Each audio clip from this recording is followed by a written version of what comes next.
Hello students, good morning to all of you. आज हम लोग पुनः सॉलिड स्टेट चैप्टर पढ़ रहे हैं क्लास 12 का। आज इस चैप्टर में हम लोग रेडियस के रेशियो के बारे में पढ़ेंगे। Radius ratio.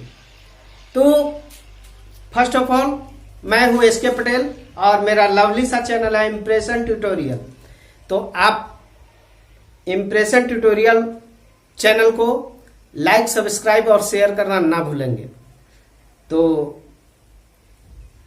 जल्दी से कलम कॉपी निकालिए और तैयार हो जाइए आप लोग। हम लोग पढ़ते हैं रेडियस रेशियो। तो रेडियस रेशियो होता क्या है? रेडियस रेशियो है अनुपात। तो रेडियस का अनुपात। तो रेडियस रेशियो क्या है कि कटायन और एनायन के अनुपात होता है। कटायन और एनायन का अनुपात। It is the ratio of cation to the ratio of anion. यानी कि रेशियो जो हो किसका हो? Radius of cation to the radius of anion. Cation और एनायन के रेशियो को हम लोग क्या कहते हैं? Radius ratio. यानी कि रेडियस रेशियो बराबर क्या हो जाएगा? रेडियस रेशियो बराबर हम लोग क्या लिख सकते हैं? Radius of cation to the radius of anion. Radius of cation to the radius of anion. ये हो गया हम लोगों का रेडियस रेशियो। या हम लोग कह सकते हैं अगर रेडियस रेशियो को आर से सूचित करेंगे तो आर बराबर हो गया R plus upon R minus. Radius ratio बराबर radius of cation to the radius of anion. अब यहां से देखिए कुछ कुछ पॉइंट्स हैं, उस पॉइंट्स को हम लोग देखते हैं। यहां से देखिए रेडियस रेशियो जो है डायरेक्टली प्रोपोर्शनल है रेडियस ऑफ कटायन का और इनवर्सली प्रोपोर्शनल है रेडियस ऑफ एनायन का। रेडियस रेशियो जो है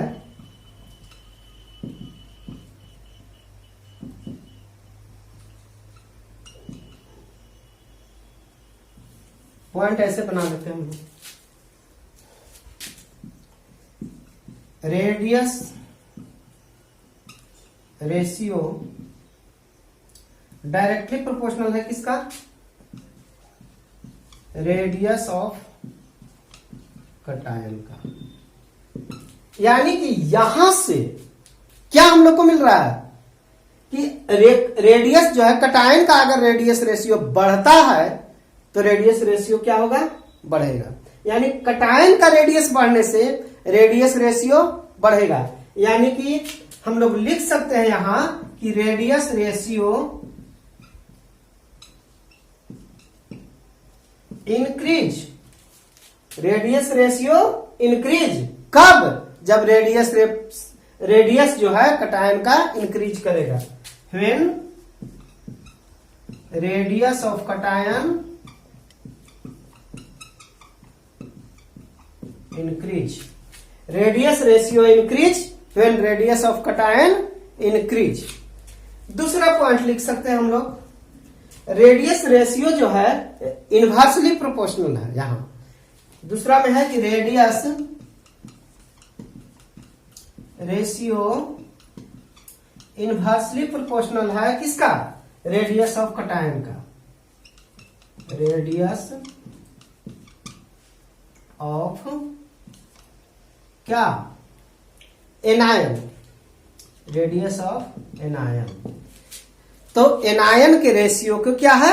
इनवर्सली प्रोपोर्शनल। इनवर्सली का मतलब हुआ कि एगो बढ़ेगा एगो घटेगा। जब यानी कि रेडियस ऑफ एनायन बढ़ेगा, एनायन का रेडियस क्या होगा? बढ़ेगा, तब क्या होगा? रेडियस रेशियो घटेगा। यानी कि हम लोग कह सकते हैं कि that is radius ratio increase when radius of cation decrease. Radius ratio increase करेगा कब? When radius of cation decrease, जब कटायन का रेडियस क्या हो जाएगा? डिक्रीज कर जाएगा। यानी कि जब यहां पे 2 पॉइंट मिला हम लोग को, इस यहां से रेडियस रेशियो इंक्रीज करेगा जब कटायन का रेडियस इंक्रीज करेगा। रेडियस रेशियो दूसरा पॉइंट में जब इंक्रीज करेगा, यानी कि कब? जब एनायन का रेशियो, एनायन है यहां, कटायन नहीं, एनायन जो है radius ratio increase when radius of anion decrease. कब? जब डिक्रीज कर जाएगा तब। आ रहा है ना समझ में?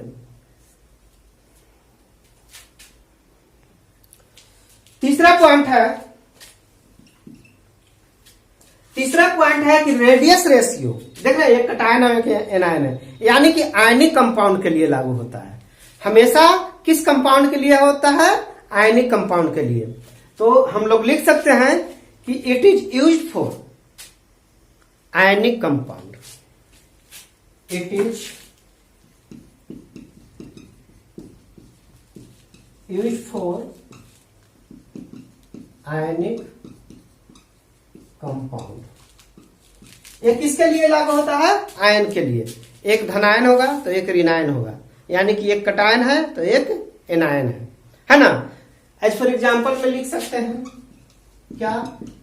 NaCl हो गया, ZnS हो गया, ये क्या है? आयनिक कंपाउंड है ना? कैल्शियम क्लोराइड हो गया, CaF2 हो गया, etc। ये सब क्या है? आयनिक कंपाउंड है। ये आयनिक कंपाउंड के लिए लागू होते हैं। तीसरी चीज,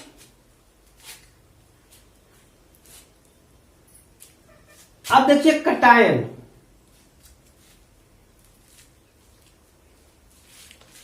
कहता है कि radius of cation increase, coordination number increase. Suppose that, मान लीजिए ये पॉइंट एक लिखता है radius of cation increase when increase then coordination number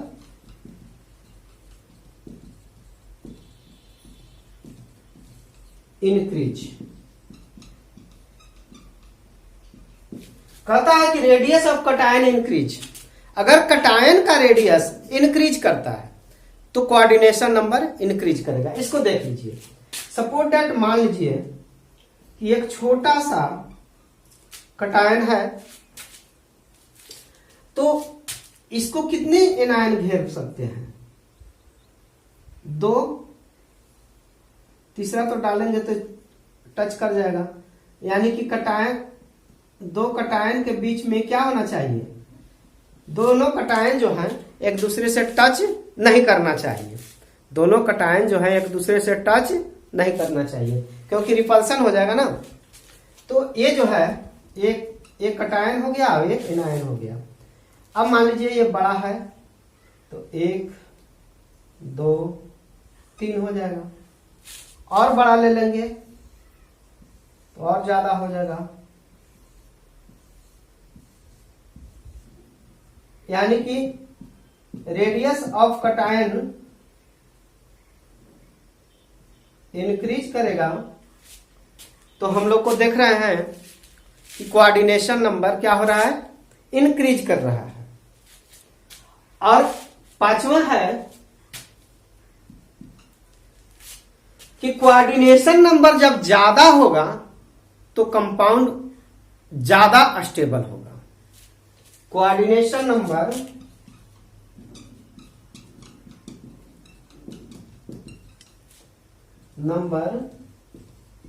increase, coordination number increase तो क्या होगा? देन स्टेबिलिटी ऑफ कंपाउंड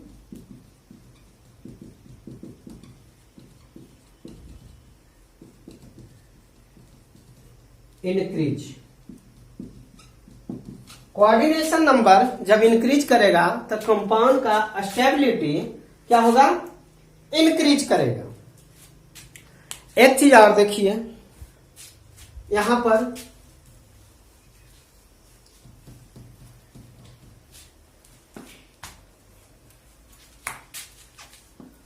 ये 5 पॉइंट हम लोगों ने पढ़ा। रेडियस जो है एनायन का हायर होगा, एनायन का हायर होता है,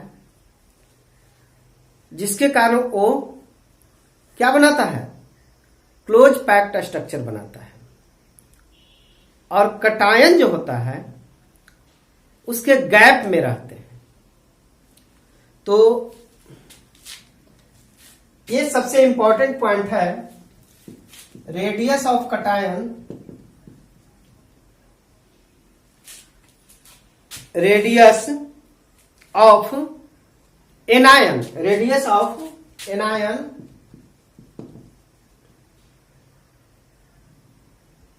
higher then form close packed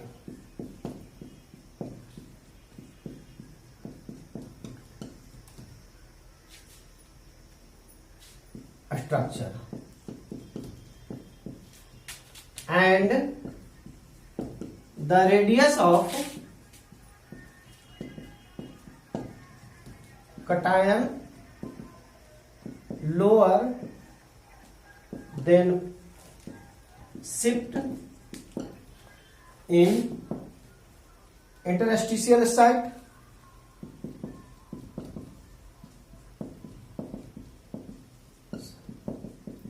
या हम लोग कह सकते हैं वॉइड, इंटरस्टिशियल साइट या वॉइड में शिफ्ट कर जाते हैं। जैसे मान लो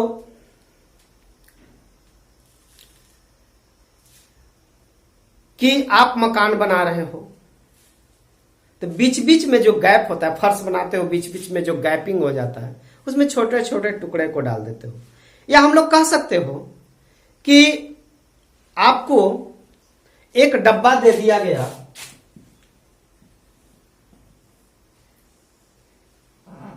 इस डब्बा में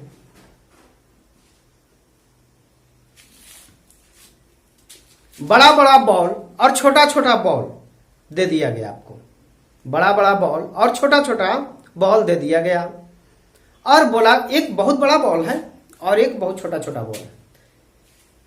एक आप कह सकते हो बॉल और एक कंचा, देहात की भाषा में इसको हम लोग एली कहते हैं। खेले हो ना बचपन में? अरे हम लोग बहुत खेले थे। तो बड़ा वाला को क्या करोगे, पहले डाल दोगे उसमें, बड़ा वाला को इस बॉक्स में क्या करोगे, सजा दोगे।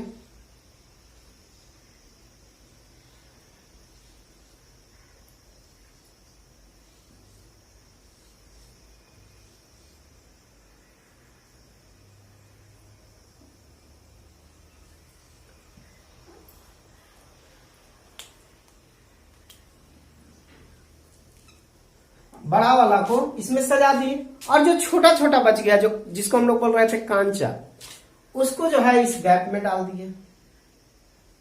उसको जो है इस गैप में ऐसे डाल दिए, यानी कि ये जो है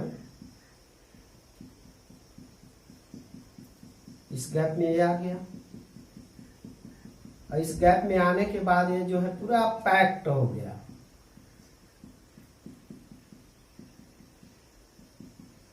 है ना, ये क्या हो गया, पूरा पैक्ड हो गया। तो हम लोग कह सकते हैं कि जो ये जो है क्या है, ये आपका कटायन है, और ये सब क्या है, एनायन है। ये सब जो है एनायन है, यानी एनायन जो है आपके क्लोज पैक्ड स्ट्रक्चर बनाते हैं, और कटायन जो है वो इंटरस्टिशियल साइड में रहते हैं। तो ये हम लोगों ने 6 पॉइंट देखा रेडियस रेशियो में, काफी इंपॉर्टेंट है, आपको न्यूमेरिकल्स बनाने में काफी सहयोग करेंगे। अब जो है एक टेबल हम दे देते हैं, क्योंकि रेडियस रेशियो निकालेंगे तो कोई फायदा होने वाला नहीं है।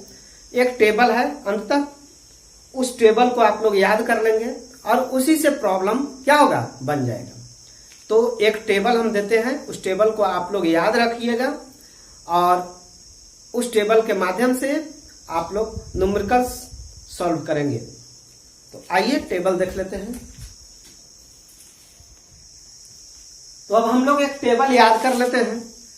इस टेबल के माध्यम से हम लोग प्रॉब्लम जो है आसानी से सॉल्व कर लेंगे। तो ये टेबल है, रिलेशन बता रहा है रेडियस रेशियो और कोऑर्डिनेशन नंबर के बीच में। हम लोग को आसानी से याद हो जाएगा, रेडियस रेशियो याद हो जाएगा तो उसका कोऑर्डिनेशन नंबर याद हो जाएगा। कोऑर्डिनेशन नंबर दिया हुआ रहेगा तो रेडियस रेशियो निकल जाएगा, यहां से यहां तक रेंज करेगा। पहला देखिए,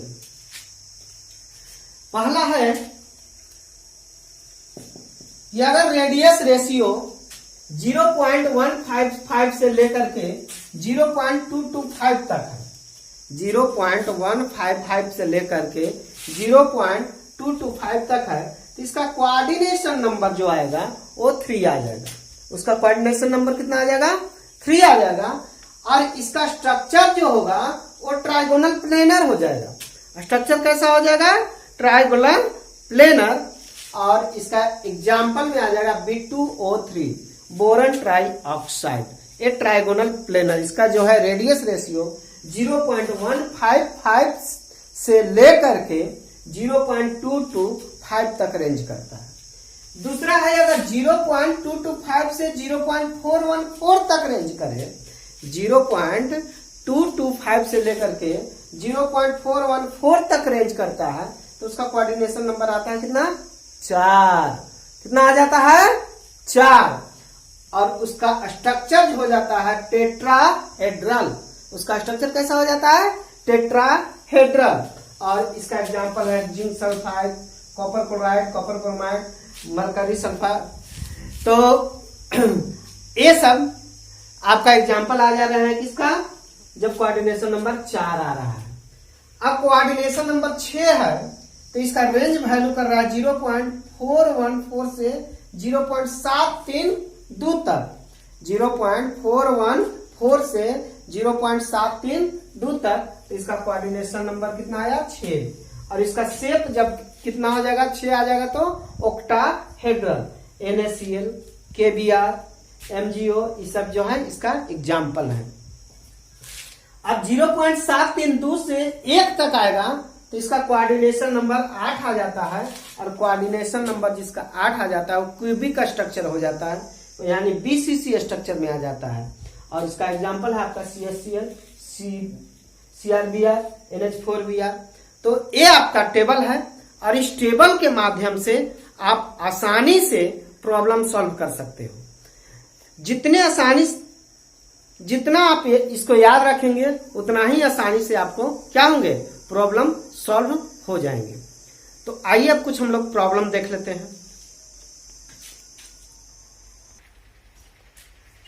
क्वेश्चन कहता है कि predict the structure of MgO crystal and the coordination number of cation, यानी कि एक मैग्नीशियम ऑक्साइड का क्रिस्टल है, उसका स्ट्रक्चर पूछ रहा है और कोऑर्डिनेशन नंबर पूछ रहा है। उसका स्ट्रक्चर क्या होगा और उसका कोऑर्डिनेशन नंबर क्या होगा। कह रहा है कि in which the radii of the cation and anion 65 picometre and 1 picometre 140 picometre. तो कटायन का कितना दिया हुआ है, रेडियाई ऑफ कटायन दिया हुआ है आपका 65 पिकोमीटर। और एनायन का रेडियाई ऑफ एनायन दिया हुआ है 140 पिकोमीटर। तो कह रहा है कि स्ट्रक्चर है, तो सबसे पहले रेडियस रेशियो निकाल लेते हैं। तो रेडियस रेशियो बराबर क्या होगा, radius of cation upon radius of anion. तो इतना बराबर, यानी कि कटायन का कितना दिया हुआ है 65 पिकोमीटर और इसका दिया हुआ है 140 पिकोमीटर। अब जो है इसको अगर सॉल्व करोगे, इसको सॉल्व करोगे तो आ जाएगा ये 0.4 चौके 56 0.464 तो अब ये देखिए 0.414 से 0.732 के बीच में रेंज कर रहा है। इसका वैल्यू रेंज कहां कर रहा है? वैल्यू रेंज 0.414 से 0.732 के बीच में।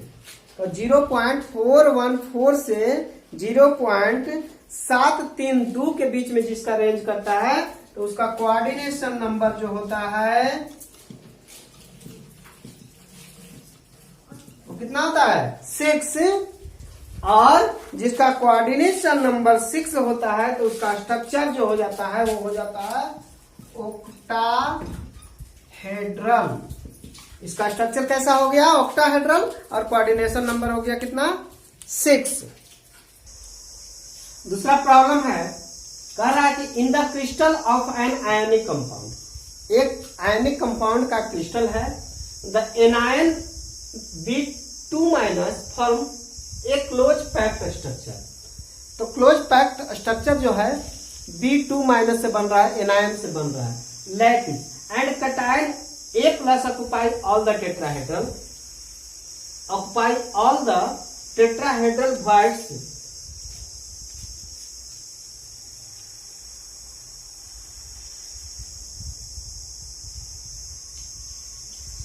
सभी जो है टेट्राहेड्रल वॉइड्स पे क्या है? कौन आ रहा है? कटायन आ रहा है। तो कह रहा है कि उसका फॉर्मूला क्या होगा।